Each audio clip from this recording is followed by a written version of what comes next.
12th president of Purdue University, former governor of Indiana, and my friend since we served in the Reagan administration together, Mitchell Elias Daniels Jr.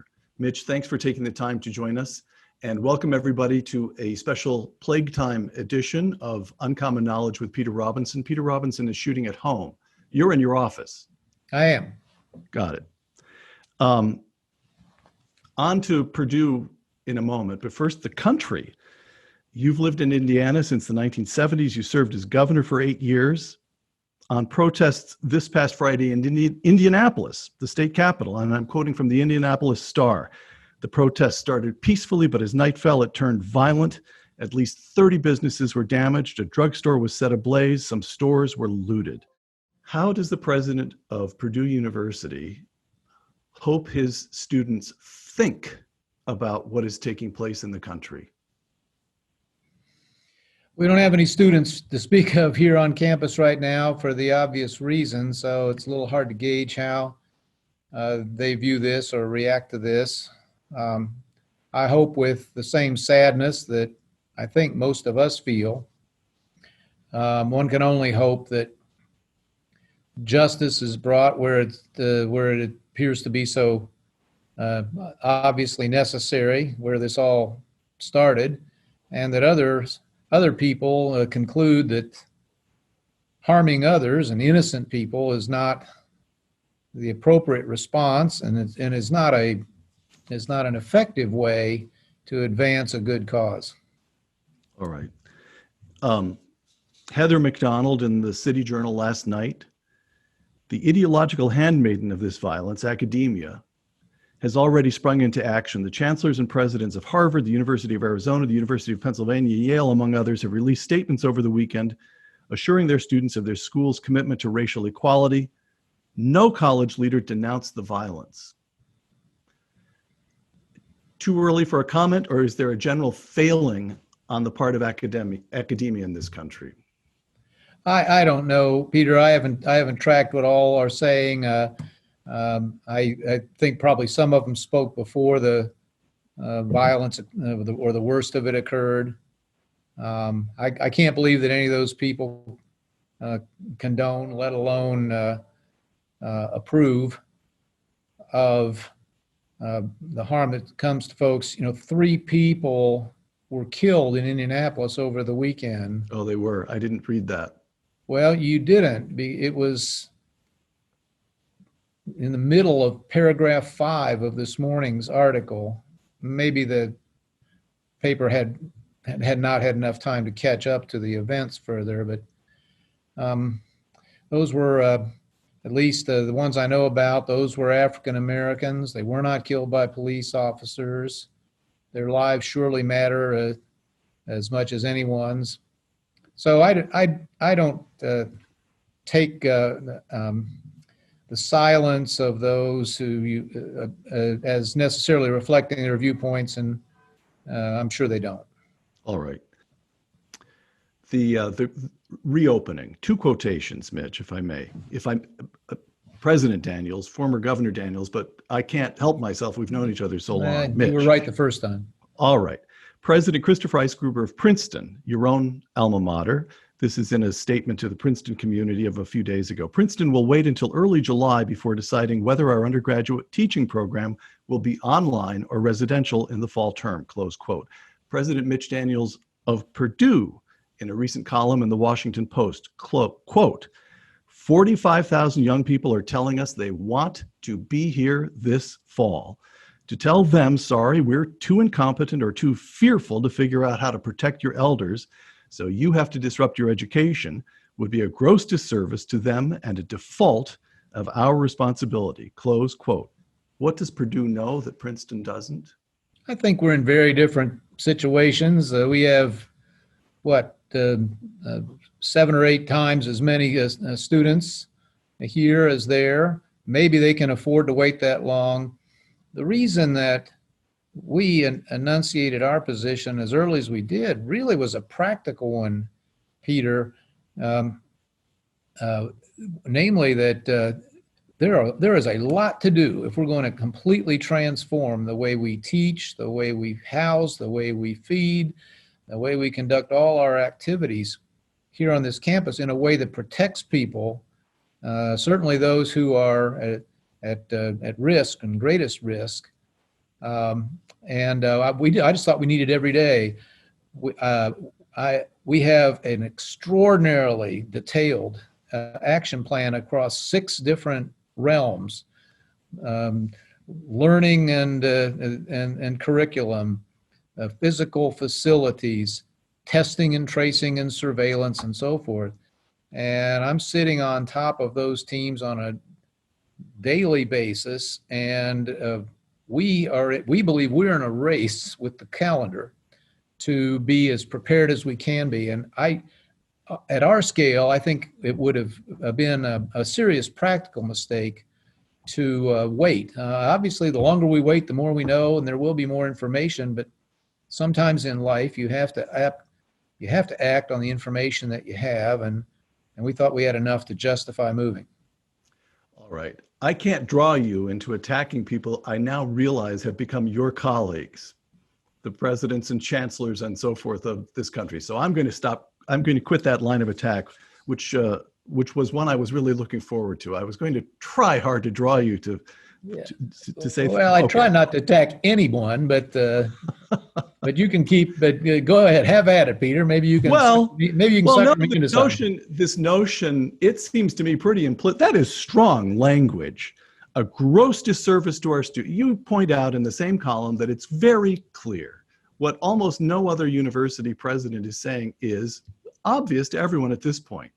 As a matter of fact, the way you put it, the chance of dying from COVID-19 for a college student, because for some reason we don't yet understand, youth is an infallible protection, nearly infallible protection against this virus.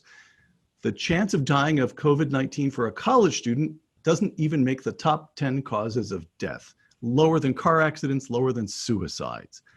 And overwhelmingly, the population of your campus is students. So why, it seems to me you're saying pretty clearly, why should it be beyond the wit of our institutions to be able to protect the professors while permitting the students to come back? And that would seem to me to be an argument that has pretty broad application, even beyond West Lafayette. But I can't draw you on that? You just summed up the facts as we understand them and our point of view as we have expressed it. I mean, but let me go a step further, Peter. We had already been involved, other schools had, but we might have been a little more deeply involved already in online education, trying to see how you could make it as effective as possible. And then, of course, this spring, everybody had to accelerate their efforts there. So we've all learned a lot. We certainly have. This fall, we will, because we have to, have what amounts to a full, certainly an adequate menu of courses available, in particular so that any freshman or sophomore can continue remotely if they either have to, for instance, if they can't get a visa to be here. Oh, I see, right.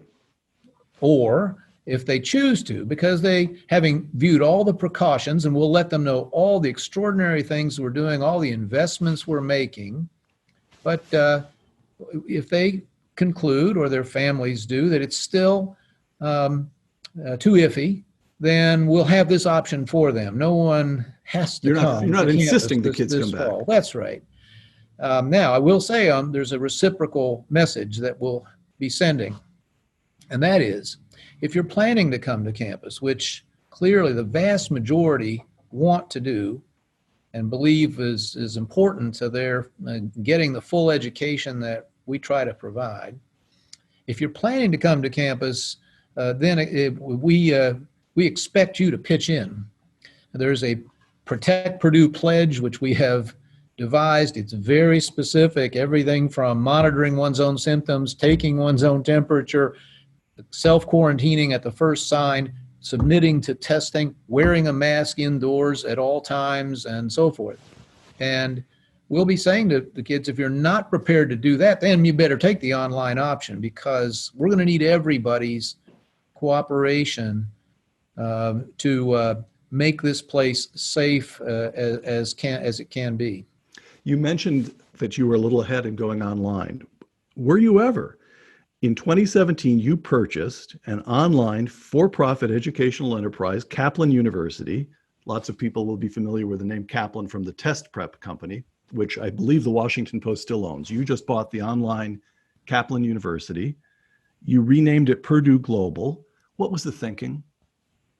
The thinking was twofold. First of all, that there was a great universe of people interested maybe in a college degree and a credential that we were not reaching at all. Purdue Global has very, very few 18 to 22-year-old students starting from scratch.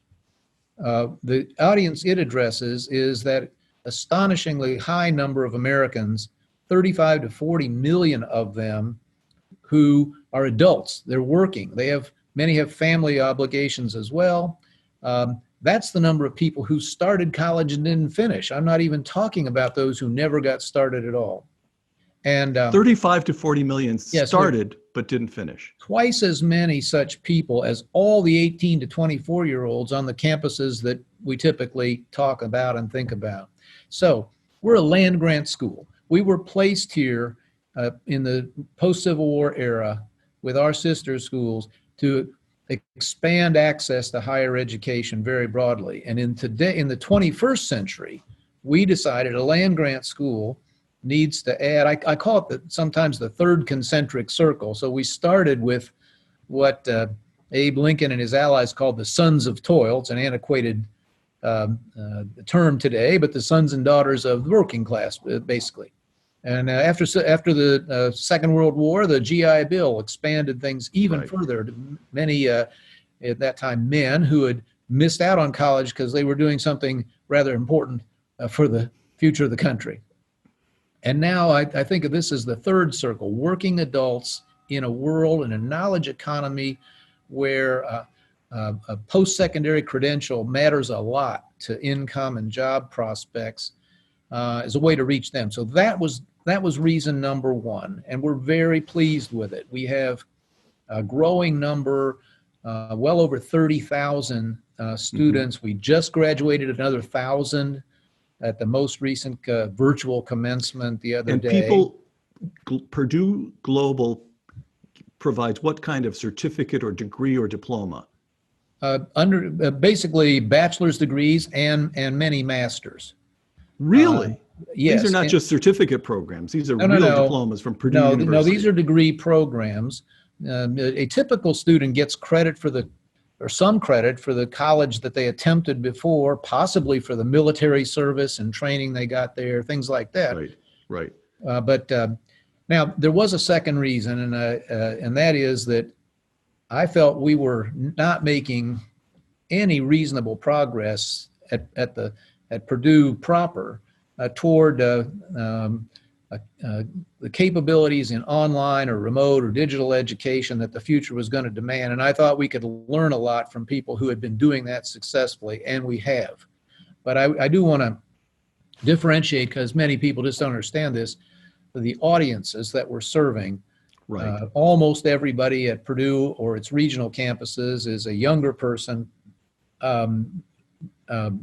either fresh out of high school or not long out. Almost everybody at Purdue Global, the typical student there is a 33-year-old woman who's working and has some family responsibilities too. Wonderful. All right. Now, Purdue Global and the lockdown. I have friends who work in education, and the scramble, I have been told, the scramble to produce online course material among elite institutions and all the way down to the certificate granting for-profit institutions has been remarkable. Mm-hmm. Question to you, and I know because of conversations you and I have had over the years, that you had doubts about the sustainability of the very expensive, high-end, 4-year residential model as the modal experience for college education. Have you learned anything through Purdue Global, or do you, looking at the scene, the wreckage almost of higher education as this lockdown continues, do you see that this may be an inflection point? Are other people thinking, what do you make of the current moment and online education versus the 4-year residential experience? What I make of it is that, as we see in many, many other contexts, and has been observed very often in crises of the past, an event like this doesn't so much trigger a brand new trend as it accelerates those that were already somewhere in train. And there are two obvious ones, at least two. In the case of higher ed, one is the development of online education, which some of us were forced to speed up and some people were forced to start from scratch. Right. By the way, I think it's pretty clear that the events of this spring have convinced a lot of people that in-person education is really better in many ways. We believe at Purdue, and it's our absolute determination that the content of the course be just as good whichever mode is being used.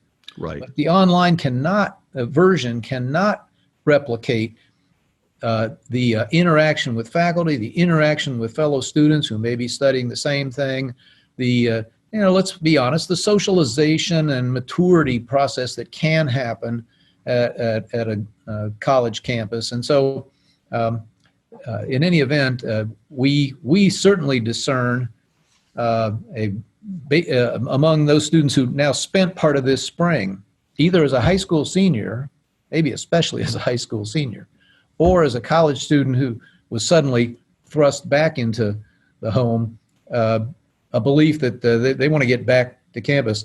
We think in some part it might be the parents, happy to see the little darlings run off too. But speaking as the father of a high school senior, for whatever reason, we had, I'll just tell you, on the day we're recording this, we've just closed the acceptance process with an astonishing 12% increase over last year's record in terms of the number of deposits we received. It's clear that the interest is there to be here. So that's one trend. The other one, which I think is closer to the heart of your question, is that the model, at least as practiced at places where the sticker price has gone up stratospherically, is now under even more pressure than it already was. People were already beginning to question the astonishing tuitions and fees and other costs, and now much more so. I've sometimes said that we really must worry about some very, very fine little private liberal arts schools, which are not abundantly endowed and have been and have allowed their costs to rise so much. I've sometimes thought of them as the 80-year-old heart patients of this event, yes. Namely that they were already fragile and endangered, and now this virus unfortunately may prove fatal. Mitch, let me give you a contrast, if I may. Speaking of one of those fine little liberal arts institutions, although this one is well endowed, Princeton tuition in 2013, the year you became president of Purdue, $40,170. Princeton tuition today, $51,879. Purdue in-state tuition, the year you became president, 2013, $9,992. Purdue in-state tuition today, $9,992. And since becoming president in 2013, you have cut the costs of room, board, and books, while by all kinds of objective measures, improving the quality of your faculty. I don't mean to indicate disregard toward the faculty who are already in place, but your hires have been remarkable. So you have improved the quality of Purdue University while cutting the costs, while costs everywhere else, including your alma mater. I continue to attempt to draw you on the matter of Princeton. Costs everywhere else have spiraled. all right, I've already encountered this modesty and this reticence about whacking the rest of American higher education. But if you can do, first of all, how have you done it? And why can't other people do it as well? Why isn't the market working? Why aren't institutions across the country saying, wait a minute, let's do what Daniels is doing? Well, I think the market's started working, and as I just described, especially given the damage we've inflicted on the American economy, on people's incomes and so forth, it's about to operate in a much more, I think, virulent fashion than it already has. You know, how do we operate? The question, Peter, I've taken to answering by dispelling people's suspicions one by one, and then talking about how we didn't do it. For one thing, that freeze you talked about applied to everybody, not just the in-state students, all the Californians and Texans and all the international students that we have. We didn't do it by adding to the international population. We actually been reducing it for several years. Mm-hmm. Still have a significant one, and I'm glad. It makes for a lot of variety on this campus, but as a percentage, we brought it way down from where it was before. We certainly haven't gotten any more money from our state. We are a public school, and we appreciate the support our fellow taxpayers give us, but it's been flat over this time period. We have not switched to so-called contingent or temporary or less expensive faculty, which a lot of schools have quietly done. Our tenure track faculty percentage is one of the highest in the entire country. And as you said, we have invested, we've added faculty as fast as we've added students. So those are some of the things people imagine we might have been doing, but that's not fair. I mean, we have raised the salaries of faculty and staff at or above the peer median every single year. So it's none of those things. Clearly, we have been able to attract more students, and we have welcomed more students. And so, as in business, a strong top line is a good place to start. We have been careful everywhere we can be with costs. I think there's so much more we can and should do, but we've probably been able to, by focusing people on the students. I even devised, it was really sort of just an accounting gimmick device, but at the outset, a student affordability fund. And when we effect a savings or an efficiency, we literally transfer those dollars there to make sure they don't get spent on something else, which is a human tendency, and it's certainly a tendency in higher ed. And we've said to people right along that the more we can do this, the more affordable and accessible a place Purdue will be. That's really our mission. Not every school would see their mission quite that way, but so far so good. And now we'll have to see in the new era. But again, it appears that we'll have a very strong complement of students with us. In fact, our worry, if we have one right now, is will we be able to operate in the new normal circumstance of safety for all with a place that crowded? Got it. Well, okay, we'll see why the market. I know you've already demonstrated that I can't draw you on the matter of the rest, everybody else in higher education. But the market is sticky at the very least, isn't it? If you can hold tuition. By the way, so our friend Haley Barbour, former governor of Mississippi, he mentioned to me once when he was governor, turns out anybody can cut 10%. The next 10% is really hard. You've been there for 7 years now. You're sure you're not getting to bone when you keep cutting? Oh, I'm sure. Bob Gates, a famous American, great figure of our time, was one of the first people I talked to when I was approached about this job and really didn't know whether it would make any sense or not. And so I called him for advice. In addition to his many public sector capacities, as you probably know, he was the president of Texas A&M. Right. Very similar school. And he said to me, I told my friends, my colleagues at A&M, he said, we do three things here as a land grant school. teaching, research, and engagement. Meaning taking our research and the knowledge we create out effectively. Helping people use it, right. He said, now, if you're not doing one of these three things, we have to ask what you're doing. And there's still some things we do that don't fit under any of those headings. All right.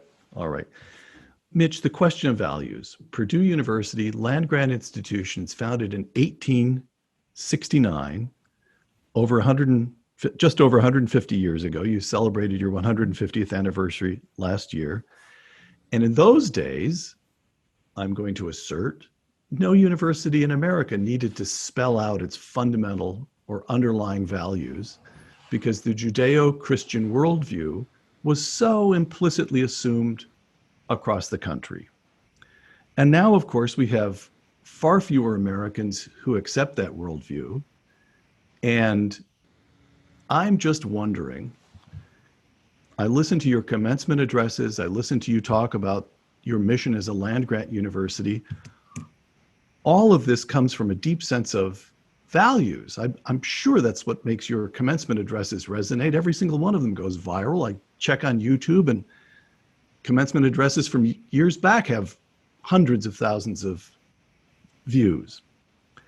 But how do you, if you're not allowed to assume, as I suppose the position in which you sit now means that you're not allowed to assume, if you're not allowed to assume that your audience is overwhelmingly Christian with some sprinkling of Jewish believers, but now you have to, where do you derive your values? Where do you find the common values that permit you to talk about not just technical achievement, which there's plenty of that out here at universities in California, but you also talk about character and moral. Let's take one example, freedom of speech. How do you derive freedom of speech? And you have insisted on it at Purdue in a way, again, I know you won't attack your colleagues in the profession, but very few, other than the University of Chicago, almost no one has taken as strong a stance insisting on freedom of speech as Mitch Daniels has at Purdue.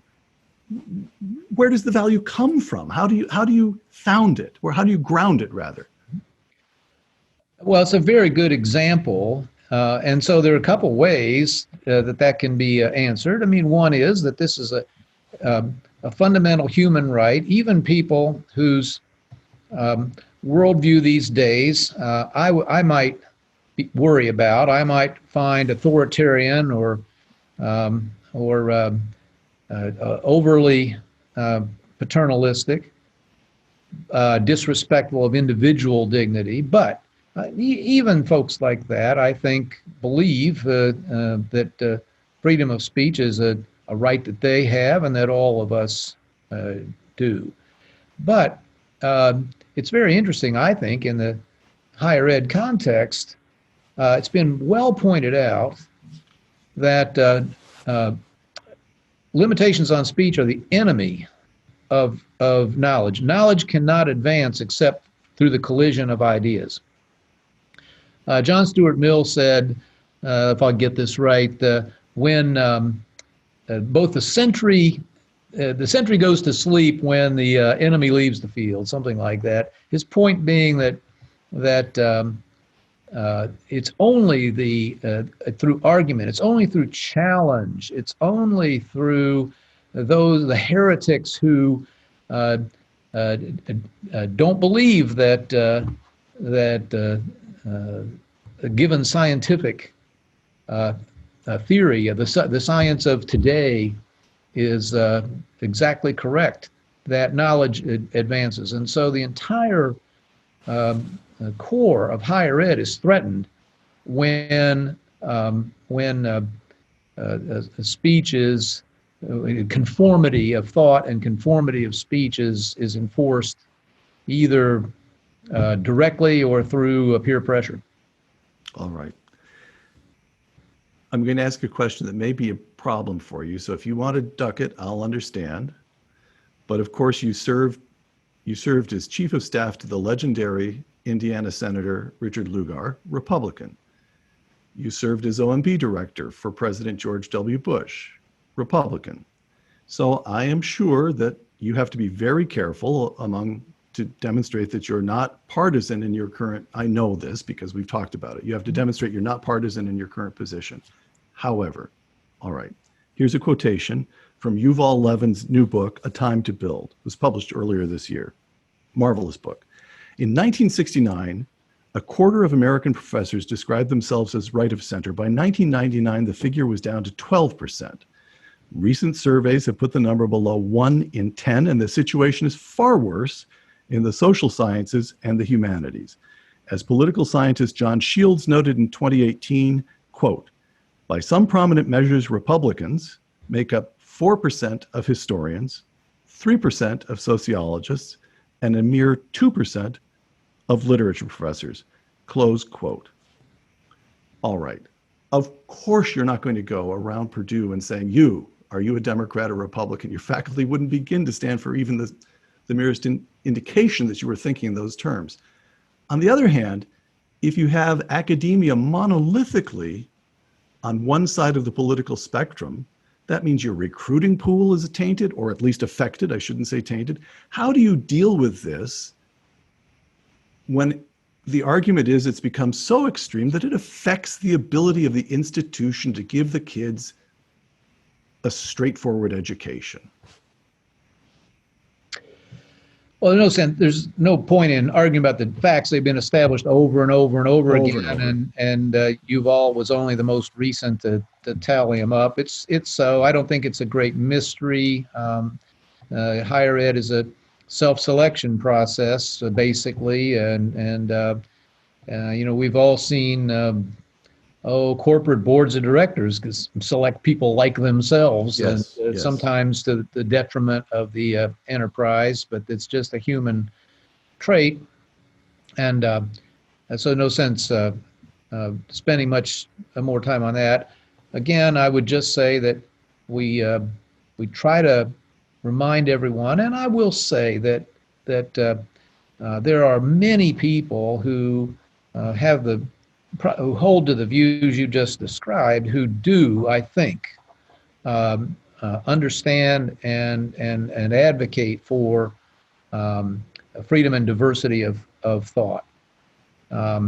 The Chicago Principles, which some of us named them after the university put them out, and some of us quickly adopted them, were written by an old lion, Jeffrey Stone, of the Democratic side of the world, of the original civil rights movement, and so forth.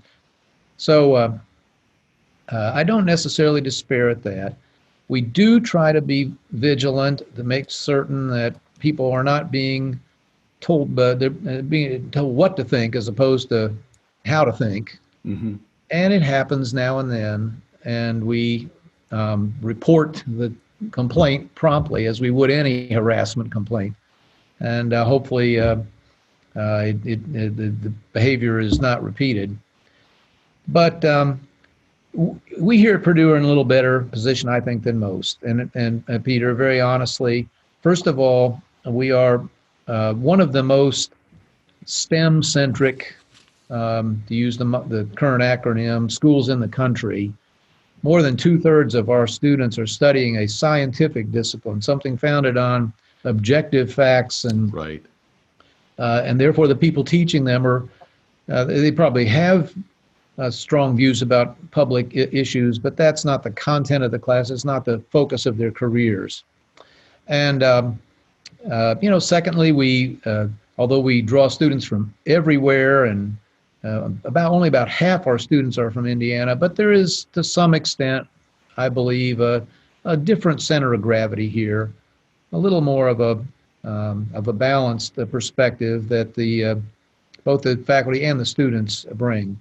So I'm not disputing the reality of the facts you reported. I'm not arguing that it makes no difference and it's just fine. No, I think that diversity of thought is at least as important as all the other forms of diversity that get more attention. And I hope that some of the excesses of recent years have brought about a little more reflection, a little more balance. The for whatever it means, the episodes of harassment, of disinvitation of speakers, of blatant indoctrination of students appears to have moderated somewhat, and I hope that'll continue. All right. A couple of last questions based on your online commencement address of a couple of weeks ago. In my own college days, I'm quoting you, a briefly famous Harvard professor offered probably the worst advice ever given to a younger generation. Explain. Oh, I just did a little turn on the once widely known, I don't know that any of our students today, or maybe even their parents remember, the Timothy Leary, but he got his 15 minutes, maybe a half an hour of Andy Warhol's fame back then. And he said, you know what, turn on, tune out, drop out. And I suggested maybe inverting all that. This was in the context of drawing to our students, our graduates' attention, the danger that in a highly digitized, technologically dazzling world that we live in, that it's too easy to slip into limiting one's human contact to things like we're doing right now, or less, right. And that our success as a species has come from our ability to communicate and to collaborate and to interact with each other. And there's all sorts of evidence. I didn't think any of this up. I'm just watching the literature grow and the concerns grow about loneliness. Good heavens, among our young people, that it no longer can be blinked away. It's real, and so I was encouraging them to lean against this trend. And it's a little bit related to another couple speeches I've given to previous classes about the big sort. I've said to them, if you're not careful, you're now an aristocrat. Now you don't think of yourselves that way, and it's not based on land or inherited wealth or the title or your father's the commissar in the Communist Party. You're an aristocrat because of what you've learned here and the skills that you're taking into a knowledge economy. And I said, if you don't make an effort, you may work with, live near, marry someone just like you, and you'll short yourself in life if you only associate with people who are similar. Well, I think this so-called loneliness epidemic is the next step down that stairway that I hope we will turn around and march back up. You continued in your online commencement address of a couple of weeks ago. You talked about geographic stability. You cautioned the kids to think twice about moving in their careers. Live near your friends. Give that some thought. Here's another piece of advice you offered. I'm quoting you. Nothing statistically reduces the chance of loneliness more than marriage, especially marriage with children, close quote. I'm reading this and thinking, do those kids know that they have a president who is a radical radical member of the counterculture? But so a couple of closing questions. Let's put it this way. Defend the Midwest. If you're going to leave that, let me just say, Peter, you can read that any way you want, but we're data driven here at Purdue University. As I said, okay. STEM school. Each contention in that speech, or frankly ones before it, comes with ample empirical evidence behind it. I'm not making these things up. They may happen in some cases to be consistent with what you might call a value, that I have embraced at some point. But that's no basis for me to offer that as a as advice. So is that how you information? I think I can do this because there's more than ample documentation for it. So is that how you've done what you've done? Here you are, Republican to the fingertips, two-term governor, Republican governor of Indiana, and you walk into a university where most of the faculty thinks quite differently about politics. Many of the students, I don't know how popular Bernie Sanders and Elizabeth Warren were on your campus, but more popular than in your secret mind you might have been pleased to see. And yet you've done it. And is that what you've done? You've taken what you view as the common sense Midwestern values with which you've grown up, but found or fitted them to data, to a rigorous technical sociological point of view. I'm putting it crudely, and it may be a stupid idea in the first place. Let's see what you do with it. Is that what you've done somehow, though? I wouldn't say it that way. No. First, I feel obliged to get it on the record yet again. I mean, we live our life in chapters, Peter, and a lot of folks don't know or wouldn't know, but the longest stretch of my working life wasn't in government, wasn't in politics, wasn't in higher ed, it was in business. I guess I was a good voter, but I wasn't an active political figure for a very long time, and I'm not now.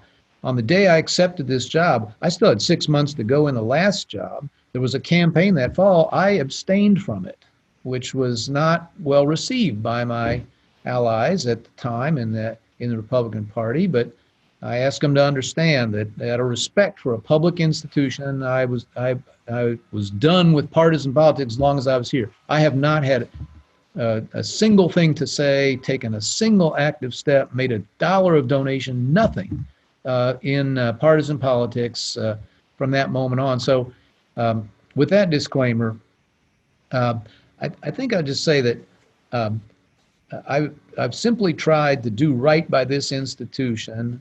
I believe in its mission. I believe in its value, particularly to the state that supports it, but beyond. I'm talking now about the need. We've invested heavily. We're the largest engineering school in the top 6, 8, 10 in the country right now. We are one of the largest computer science schools. We're trying to turn out talent of all kinds, but particularly the kinds that are, we believe, serve the state and national interest, especially. And so that's what I'm about here. And if I speak to some of these other matters now and then, and it's mainly then, maybe once a year at commencement time, I try to do it as we would expect any Purdue faculty member to, on some basis of fact, not merely opinion or some visceral view that I might hold. All right. Last question then. I've been looking at your commencement addresses. In 2018, you warned against the big sort on the grounds that it was, for a self-governing people, it's poison. You've spoken self-governing people. You've spoken just now about the state and national interest. And you place Purdue, often when you speak, you place Purdue firmly in the American tradition.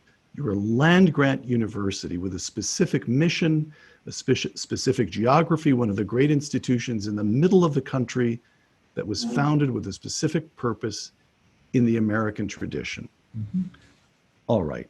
I contrast this with the ethos at some campuses where we of campus X belong not to any individual nation, but to the world. Mm-hmm. I don't know how you'd address that, but that's just not the way you walk and talk and say things. This country matters to you still. So how would you, we've been through a remarkable time when first the government locked us up, And then in the last few days, it's proven incapable of protecting life and property. And we're about to go through what Lord knows is going to be an election season that we might wish to go to sleep right now and wake up on the other side and just skip it.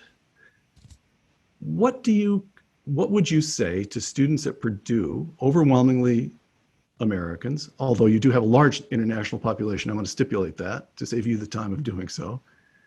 What do you say to students at Purdue about the American project?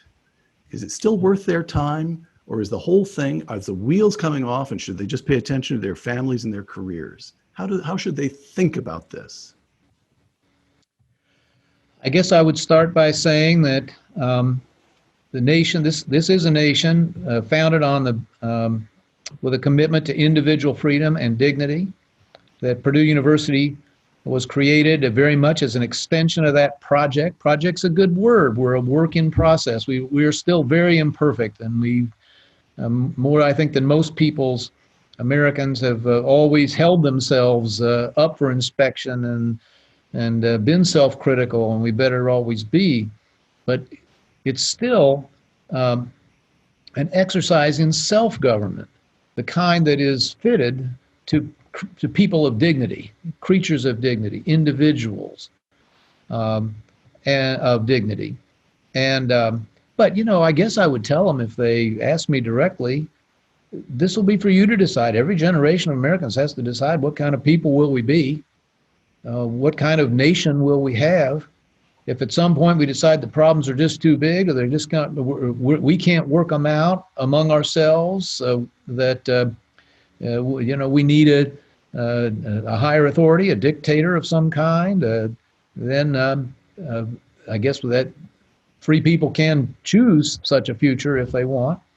I have stubbornly believed that Americans ultimately wouldn't do that, wouldn't put up with that.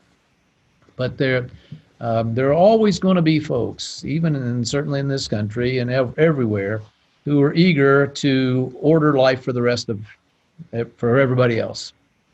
Never any shortage of people ready to come either out of benevolence or maybe malevolence, but in any event, to tell other people what to do and what not to do.